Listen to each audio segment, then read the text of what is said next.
Mpona bana mibali mingi, puberté ebandaka kati na mibu mwambe mpe 14. Kasi moto nyonso akeseni mpe yango ezali mpenza malamu.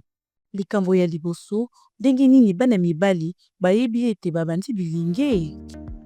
Yambo mbongwana esalema na libanda ya nzoto na bango ekozala na mbongwana oyo ekosalema na kati.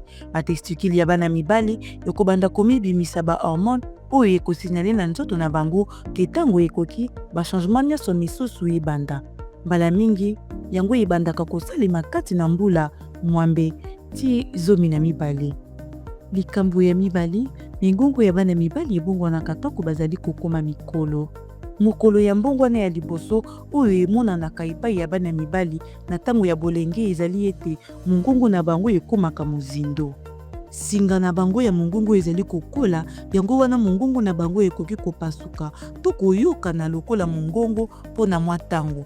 Yango ezali normal mpe ya mwa ntango moke. Na suka ya bolenge, mongongo na bango ekokota na mongongo yango ya mozindo. Mbongwana ya mongongo esalemaka mingi kati na mbula 11 ti na 15. Likambo ya misato, bana mibali babandaka kokola suki na bisika ya sika. Yango babengaka yango suki ya nzoto. Bana mibali lokola bana basi bakobanda kokola suki na si ya mabolongo na bango mpe na esika ya libolo na bango. Zingazinga ya libolo mpe testikeli na bango bakokola mpe suki na elongi. Moto nyonso akeseni, bana mibali mosusu bakolisaka liboso suki ya elongi. Nzoka nde basusu bakolisaka suki ya libumunoki. Nyonso eza normal, yango ekobanda kosalema kati na mibu libwa mpe 14. Likambo ya minei, nzoto ya bana mibali ekobimisa motoki mpe mafuta mingi. Kaka ndenge moko na bana basi, nzoto ya bana mibali ekobimisa motoki mpe mafuta mingi oyo ekoki komema solo ya nzoto mpe kosala baakne. Yango ezali mpenza likambo ya malamu mpe esalemaka pene na bato nyonso na ntango ya bolenge. Kosukola mbala na mbala mpe kosukola elongi esilisaka mpona kosilisa mbongwana yango. Likambo na minei, biloko ya kobutela ya bana mibali mpe ebandi kokola. Ntango bazali koleka na puberté, libolo mpe batestikili ya bana mibali ekokoma minene. Bana mibali mpe bakutanaka na likambo oyo babengaka érection mbala mingi.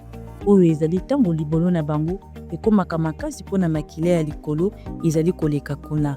Ekoki kosalema ntango bakili na toilette basimbaki yango to soki bazali na likanisi moko ya kosepelisa. Mpe ntango mosusu mpona ntina ata moko te, ezali eteni ya bomoto ya kokola. Likambo ya solo 6. Mayoki ya bana mibali ekobongwana. Kaka lokola bana basi, bana mibali bakutanaka na mbongwana na mayoki na bango. Ba hormone oyo ebandi kobongwana oyo nyonso na nzoto ya bana mibali ememaka mpe bongwana na mayoki. Mayoki mosusu ekoki kokoma minene mpe mbala na mbala lokola mitungisi. Mawa mpe kanda mpe mayoki ekoki komata mpe kokita mingi. Puberté ezali ntango ya mbongwana minene mpona bana mibali mpe bana basi oyo esalemaka na nzoto na yo mpe na bana mosusu oyo bazali nzingazinga na yo. Ezali normal ata soki ekoki koyoka pasi to kobangisa.